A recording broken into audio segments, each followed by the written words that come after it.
Well, if you look at the situation, there are many analogs. There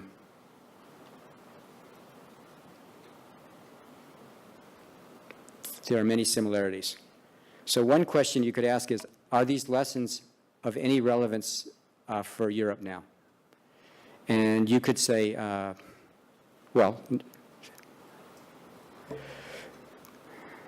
I leave that as a homework problem, sincerely. And I told you why I'm leaving it as a homework problem, just because I don't know the answer. And then you could start asking yourself, wait a minute, is it the same situation or is it a different situation? So you could play the counter argument. You should say, wait a minute, it's a different situation. Why is it different? Well, in the 1780s, there's no medical care because doctors are bad. They're not good. Doctors kill people then. They killed George Washington. So you don't want to go to a doctor. So you don't want, okay. Also, retirement, you're only going to live to be 45 or 40. And you're going to work until you retire. You're going to work till you die. I mean, you aren't going to retire. So Social Security system, sure, government will pay everything retirement people. There's no retired people. Okay, so there's a difference. Now the question is, labor market. Many people say the labor markets in Europe are very different. The Spanish and the Greeks are very different from the Germans. And you can't think about it. So you can say, well, the United States, what was the labor market there like? Well, talk about different labor markets.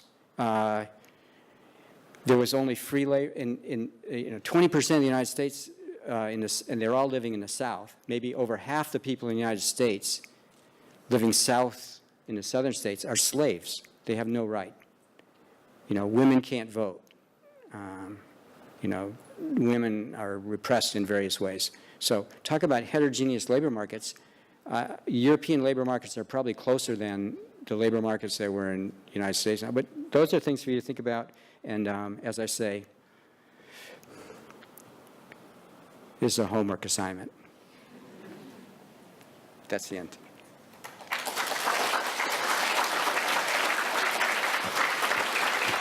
We open up to a Q&A session now.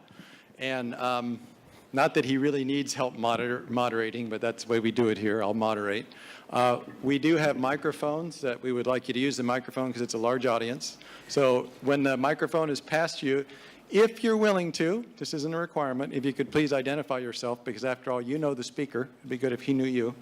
And then ask a single question, please, per person. Okay?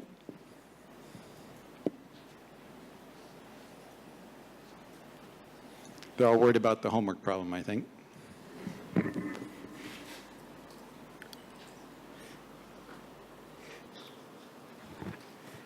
We have one? Okay.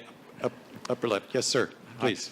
I guess comparing today's Europe with the United States, either at that day or today, there is another big difference, which is sovereignty. In the United States, even at the early stage, it's already you have a federation, which is sovereign country. But in Europe, in the Eurozone, you don't have a constitution which put all of these Euro countries together. So I'd like to see your remark when we are facing this kind of a difference. Okay, it's a good question. So one thing economists do is they're very imperialistic, and we redefine terms. So for me, sovereignty is just a particular adjective that you describe a particular kind of timing protocol of who decides what when. So I think what's true is under the Articles of Confederation, it was such a weak confederation, the central government was not sovereign. And that was a term that was talked about. The sovereignty was in the individual states. So when Thomas Jefferson talked about my country, he didn't mean the United States. He meant Virginia. And George Washington didn't like that. He wanted, so when they rewrote that Constitution, that was taking sovereignty away from the states and giving it to the central government. So sovereignty wasn't, so the sovereignty was a choice that the country made. And to give you an idea of how close the choice was, the Constitution was nearly defeated. It was almost not adopted. And it was adopted by sneaky methods. There's probably a majority of people that did not want the Constitution. So that redesign of sovereignty, that was a choice that was made. And so you could say it's far-fetched for that to think that's going on in Europe. But behind the scenes, that's the issue. I heard Gerhard Schroeder give a talk, the former Chancellor of Germany, and he called for a United States of Europe. And he gave a coherent view of what the Eurozone should become. And he understands, in case you didn't know what United States of Europe, he meant the individual countries stop being sovereign about their fiscal policy. They become like U.S. states. There's a uniform social safety net. There's a uniform tax system, government expenditures. There's a uniform banking regulation. It's a project to kill the sovereignty of individual states and to make a powerful central government. And he also gave the reason he wanted that. So this is really important political governance. What he said was, this is a project of Germans, yet again, to create a European-wide sovereign state. And it's very different from the last two projects. So if you're, so Germany tried to do this twice in the 20th century by force of arms. Most violently in the Second World War. That was you want a fiscal union. The Nazis created a fiscal union. That was a big part of it. They were grabbing all sorts of resources from the country. So the difference this time is, according to Schroeder, and it's totally believable, is it's the Germans that want a United States of Europe are now the peace-loving Germans who do not trust Germany by itself or Europe by itself with 23 sovereign countries to maintain peace. They want to bind Europe together in a United States of Europe it's the peacemakers that want to do this. And the economics is incidental to him. But so your question about sovereignty, that is the question. But sovereignty is endogenous. At any given time, it's decided. But I'm in Hong Kong, so I don't have to talk about that to you. Foreign concept, yes. More questions, please. Here, from the young woman in the middle. Good afternoon. I'm a student majoring in public administration, and my question would be, how do you see the balance of the role that government and market is playing in dealing with financial crisis? Thank you.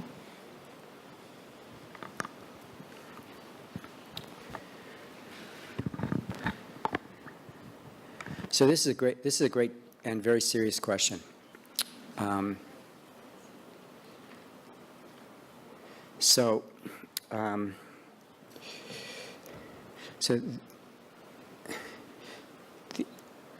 the answer is not simple. So two friends of mine wrote a paper. Okay, so one friend of mine wrote a book. Okay, just tell you, a different friend. He wrote a book. He's a friend, but he doesn't like intellectuals. And what he did is in his book he had a section. He said he was an economic advisor of Ronald Reagan. And what he said was the Reagan administration did not use a single academic paper or idea from academics in governing his administration. He was really proud of that. My other friend from the University of Chicago made up a list of 10 papers the Reagan administration should have read. And the top paper on that list was one by my friends John Carrican and Neil Wallace. They wrote this in 1978. And here's what Carrican and Wallace said. It was about deposit insurance. So this is an answer here. So at that time, in the late 70s, the U.S. government was thinking of deregulating financial institutions. And in this paper, Neil and Jack said the following. If you have price deposit insurance or a lender of last resort facility, a government bailout facility, that's not priced properly. That's true in the United States.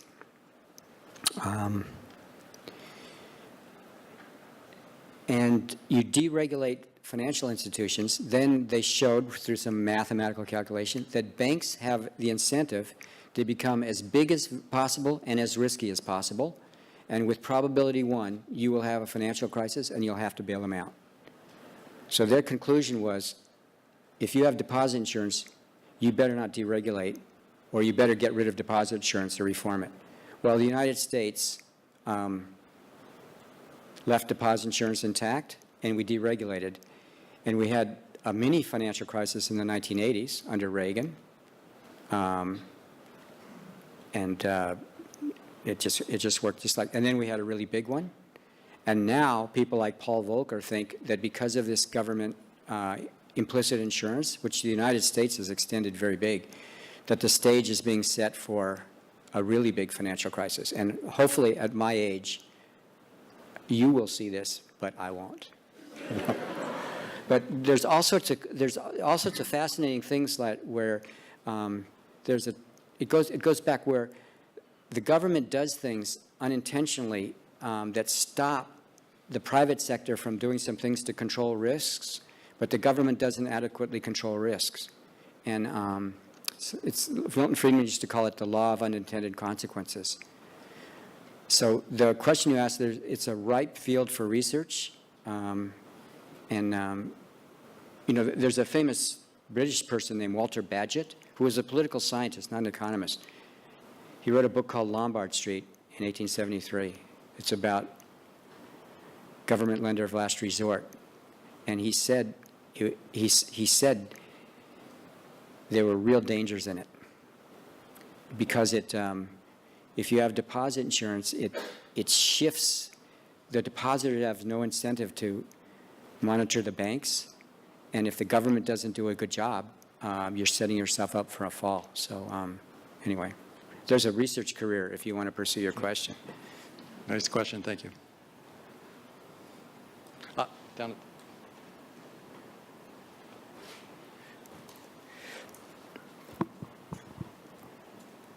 I have a question about the European Central Bank. Its governor seems to be trying to get similar power as the Federal Reserve Chairman in order to provide liquidity as ECB sees fit. Do you think they'll succeed, and why? So actually, I don't know whether he'll succeed. So it's an interesting thing. So I'll take longer to say I don't know. So the only way I can think about this is, the way I was trained to do. I'm going to write down an equilibrium, and so constitution means a timing protocol. Who decides what when? Well, when they set up the Maastricht Treaty and the ECB, they had timing protocols. And they were designed to achieve certain outcomes. And now they don't like some of the outcomes, okay? So, and actually I heard a European say this at a conference I was at. By the way, I don't feel responsible for everything every American says. So what this person said was, well, you Americans are telling us we should obey the rule of law. But then, we have these laws and we start following them with the ECB, and you tell us, well, you shouldn't be doing that. the ECB should have more powers. Okay, so the question is, part of what the ECB, that chairman is trying to do is he's trying to violate the rules or change the rules. And that's not his job. He knows it. It's not his job. So he'll say things, he'll do things like he's trying to change. So what they're trying, so this raises a question. How do constitutions emerge? And I think there's a difference between various cultures and traditions have different ways of thinking about constitutions. So I told you the way the U.S. did it. So we had one constitution. We ripped the thing up. We just kind of completely cheated, and we wrote a new one, and that's it. That's the American tradition. And we call that we have words for it, government of laws and not of men, and stuff like that. But that's what we did. So other people do. So my understanding of Britain, they never even wrote down their constitution. And if you ask, why do you do it that way? They said, well, because we did it that way last year. And you go, last year, why'd you do it that way? So you read Macaulay's History of England, and it's a gradual evolutionary thing. So the question is, do constitutions emerge from improvisation? That's what you're pointing toward. Or do we rewrite the laws and be very explicit? So I don't know. And in Europe, I think the Europes tend to be more like the French are worse than the Americans in terms of ripping things up. They rip up their constitution every, 20 years. Anyway, so I don't know. They write a bad constitution every 20 years. Okay. That's a joke. We have another question up front here. Yes. My question is as follows. Basically, what I want to understand in your lecture was fantastically interesting to try to help us understand is what can possibly be the incentive for those 23 independent sovereign nations to surrender this sovereignty. Great question. And go to the big thing, go to the union. You have done this by going back to the original 13 in the United States. And you have shown that if out of whatever decision, whatever circumstance, they decide to create a monetary union and they begin to lock their economies together, necessity made them move forward towards the union through the fiscal crisis and the bailout issue. But if I look at Europe, I don't recognize that Europe. I see half of the countries in Europe probably being on the road to that kind of necessity, but some of them are certainly allergic to that. Not only Germany, but Finland and all the Nordics. So I go back to the history of the U.S. and I confess that I am fascinated by what you said, and I hope you will give us some references to read on the constitutional evolution of those early United States from 1770 to 1800. How did that happen? But my question is, did all 13 states go through the same kind of experience going into fiscal crisis and needing bailout? Beautiful question. Or were there some Germanys in that context, some strong ones, that were basically biting the bullet out of a grander vision to help the others and stay together, but not really being in that soup themselves? It's a beautiful question. So the deal is, so I'll say I don't know. But here's why. Because I tied my hands.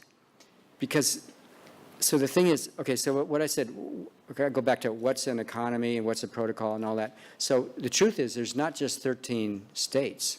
There's 13 states under those particular, now what is, within each state, there's a lot of heterogeneity. This is microeconomics with different interests, completely different interests. So the ingenious thing about Hamilton and Washington is they saw a way by this bailing out the states to get some very powerful people online to support the federal government. And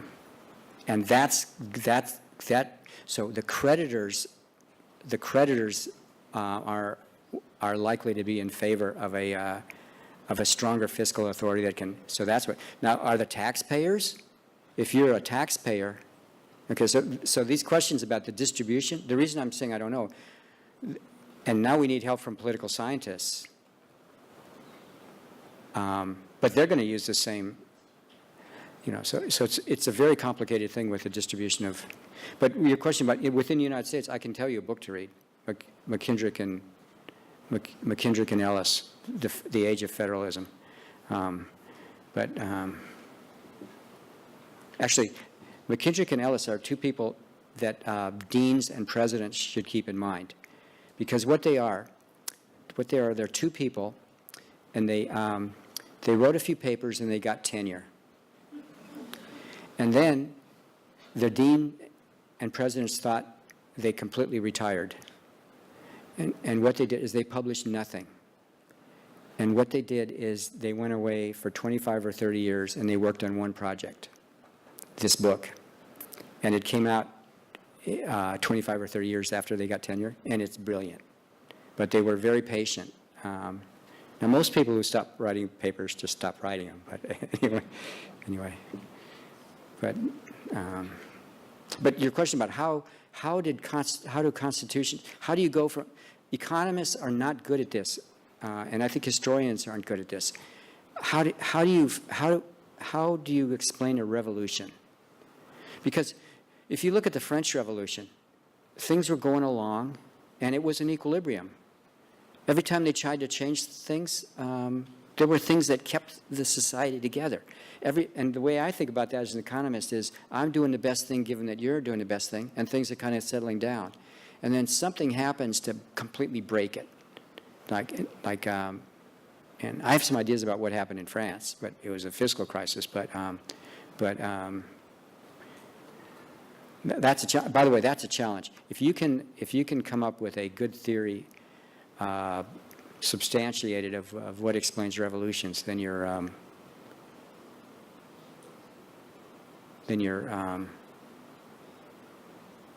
will have achieved something. Now, my gatekeeper's tapping on her wrist, and since I know I don't have a watch, I think she's trying to tell me something. But I do want to give thanks to Ann Young, by the way, who helps organize these sessions and makes them. Could I say something? Yes.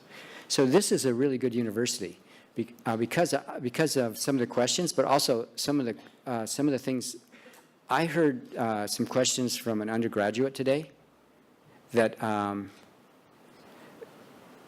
impressed me tremendously, and I just want to say that. All right. So.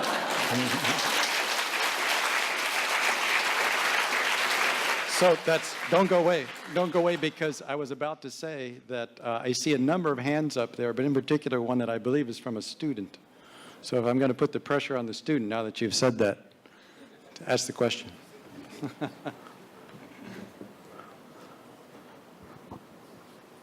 Thank you very much for your lecture, Professor Sargent. My name is Joe. I study financial mathematics. And I have a very simple logical question. How is it possible for one country to fool 22 other countries claiming to have 10 times less debt than what they actually have? I mean, when you lay out your formula for equilibrium, something's wrong in that formula. And for me, it's a very logical question. How did Greece manage to fool the whole European Union? Oh. Cook the books. There's nothing wrong with the formula. Cook the books. There might be something either wrong with the accounts or the people who are making the accounts. And now I could tell you, I could just warn you, there are some accounts like that in the United States that I could tell you about, that various state governments have. So given that it's not appropriate for an American, so the way our pension, I don't know, so that ST is the real ST process, but what you said, the world is uncertain and random, and part of the randomness is the measurement of that. And bondholders make money. I know people that run hedge funds, a particular hedge fund that didn't believe those numbers, and they made some money. Your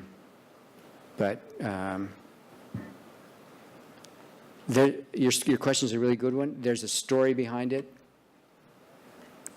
It's not really a story you should talk about in public.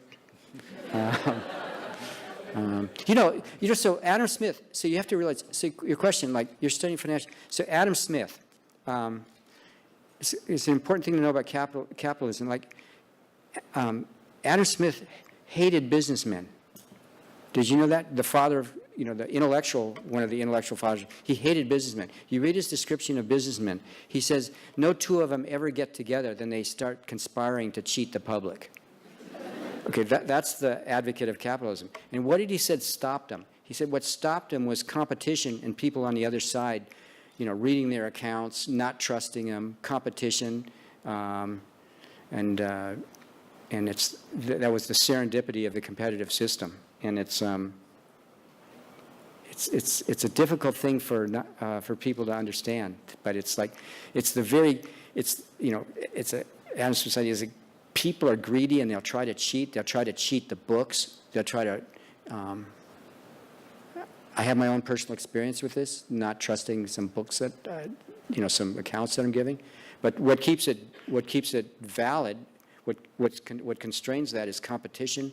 The market punishes, and it's this market and competitive process that works. It's a subtle idea. It's a beautiful idea.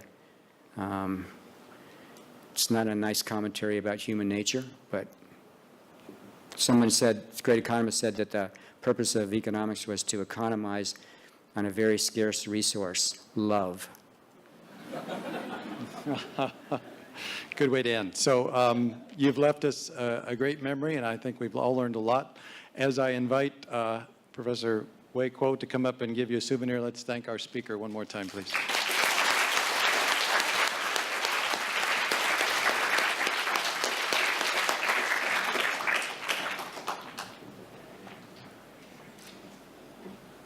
Hi. Thanks. Thanks a lot. Oh, what do I stand here?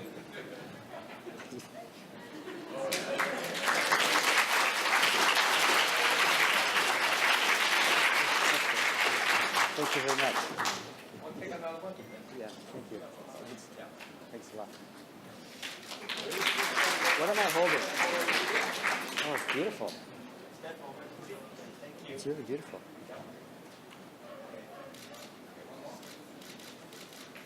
Thank you. Thank you.